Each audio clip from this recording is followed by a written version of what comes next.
Mutton আমরা অনেকেই অনেক রকম ভাবে বানিয়ে খেয়েছি। তো আজকের আমার রেসিপি হচ্ছে ধাবা স্টাইল মাটন। একদম ধাবার মতোই টেস্ট, ঘরেও বানাতে পারবো। তো তার জন্য কিভাবে আজকের এই রেসিপিটি বানাবো চলুন একবার দেখিয়ে দিই। নমস্কার বন্ধুরা, আমি সুজাতা। আপনাদেরকে আমার চ্যানেল সুজাতাস কিচেনে অনেক অনেক স্বাগত। আজকে ধাবা স্টাইল মাটন বানিয়ে দেখাবো।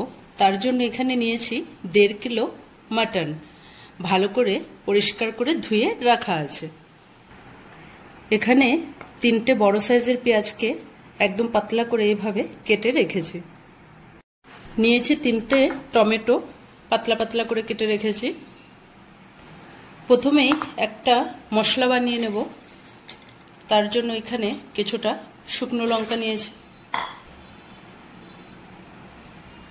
কিছুটা রসুন, 2টো রসুন নিয়েছি ভালো করে ছুলে, দিয়ে দেব কিছুটা আদা। এবার এগুলোকে ভালো করে পেস্ট করে নেব। প্রথমেই একটা কড়াই বসিয়ে দিলাম, কড়াইটা ভালো করে গরম হয়ে গেছে। এবার এতে দিয়ে দেব সর্ষের তেল।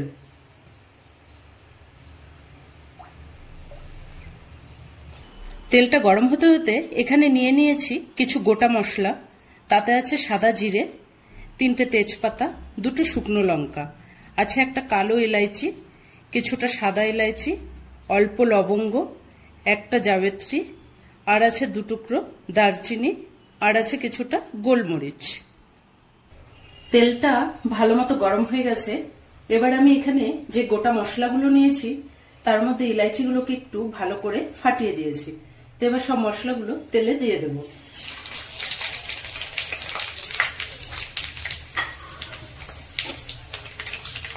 ফোড়নটাকে কিছুক্ষণের জন্য হালকা একটা সুন্দর গন্ধ আসা পর্যন্ত একটু ভেজে নেব।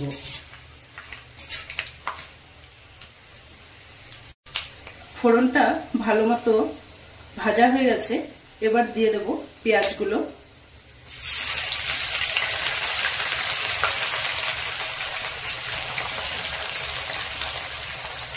পেঁয়াজটা একটু বেশি করে দিতে লাগে এই রেসিপিটাতে।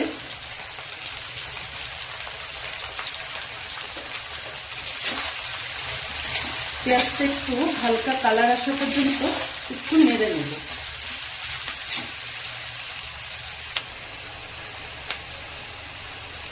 পেঁয়াজটা হালকা একটু কালার চলে এসেছে। এবার আমি এতে মাটনগুলো দিয়ে দেব। পেঁয়াজটা লাল হবে না, পেঁয়াজটা মাটনের সাথে ভালো করে ভাজতে হবে।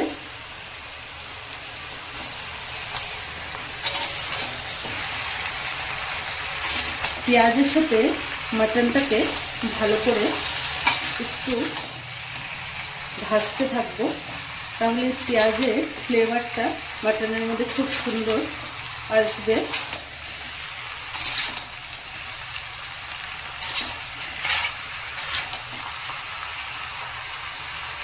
এই সময় দিয়ে দেবো 2টো রসুন। রসুনটা দিয়ে এবার একটু ঢেকে দেব। মাটনের সাথে পেঁয়াজ সুন্দর করে ভাজতে ভাজতে ঠিক এই কালারটা চলে আসছে। তো এখন আমি আগে থেকে বেটে রাখা এই মশলাটা, যেটাতে লঙ্কা, আদা, রসুন আছে, এটা দিয়ে দেব।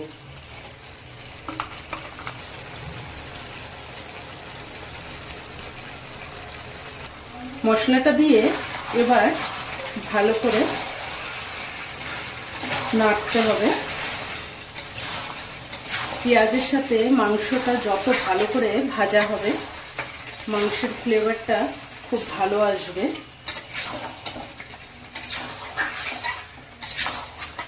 এবার এতে আরো কিছু মশলা দেব। দিয়ে দেব হলুদ, দিয়ে দেব 1.5 চামচের মতো ধনে গুঁড়ো, দিয়ে দেব 1.5 চামচের মতো কালার হওয়ার জন্য কাশ্মীরি লঙ্কার গুঁড়ো। এখানে আর কোনো মশলা দেব না, খুব সিম্পল মশলায় এই মাংসটা হবে। তো এবার ভালো করে নাড়তে হবে।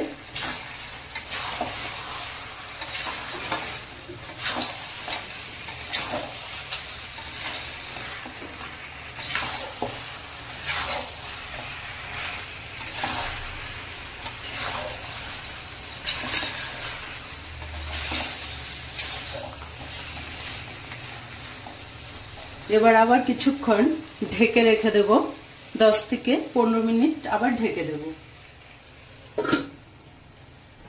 আগে থেকে যে টমেটোটা কেটে রেখেছিলাম, এবার এই টমেটোটাকে ভালো করে পেস্ট করে নেব।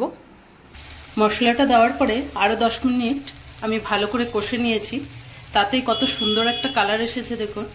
এবার আমি দিয়ে দেব টমেটোটা যেটা পেস্ট করে রাখলাম।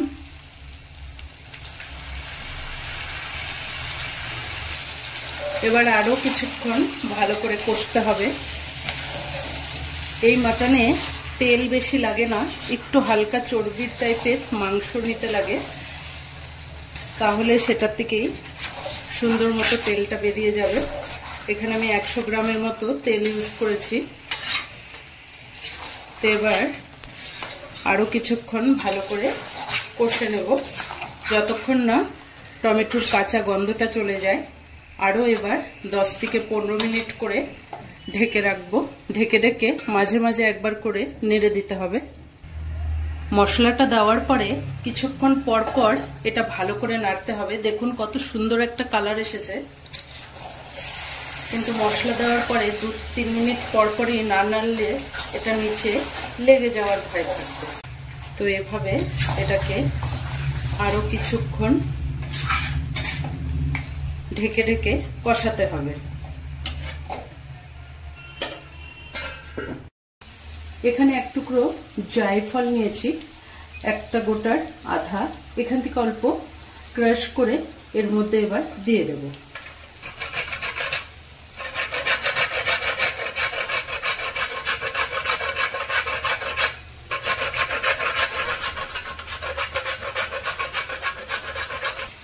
মাটনটা টমেটোটা দেওয়ার পরে সব মশলা দিয়ে ভালো করে এভাবে কষে নিয়েছি। সুন্দর একটা মাটন থেকে টান টান মশলাগুলো সুন্দর কষে গেছে। এটা 1 ঘন্টার মতো ভালো করে আমি কষে নিলাম। পেঁয়াজের সাথে আধা ঘন্টা কষতে হলো, আর মশলা দিয়ে আধা ঘন্টা, তো 1 ঘন্টা টোটাল কষার পরে এবার এতে আমি অল্প অল্প করে জল দেব। তো এবার এখানে অল্প অল্প করে গরম জলটা দিচ্ছি। এখানে গরম জলটাই দিতে হবে।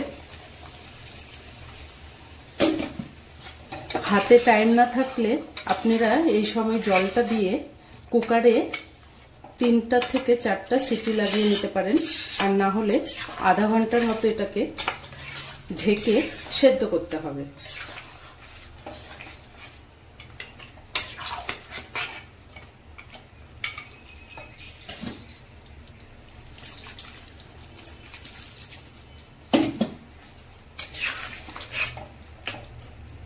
এবার আমি আধা ঘন্টার জন্য ভালো করে ঢেকে এটাকে সিদ্ধ করে নেব।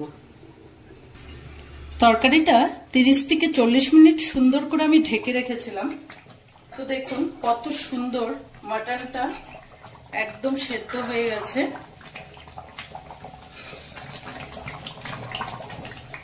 এবার এতে আমি দিয়ে দেব কাঁচা লঙ্কা। কাঁচা লঙ্কাটা এই সময় দিলে ফ্লেভারটা খুব সুন্দর আসবে।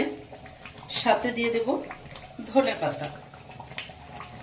দেখবেন ধাবাগুলোতে ঠিক এরকম টাইপেরই রান্নাটা হয়, আমি ঠিক ওভাবেই আপনাদেরকে দেখালাম। একবার আপনারা ঠিক এভাবেই বানিয়ে দেখবেন, টেস্ট হবে। এবার আরো 2 মিনিট ঢেকে রাখলেই রান্নাটা একদম আমাদের রেডি।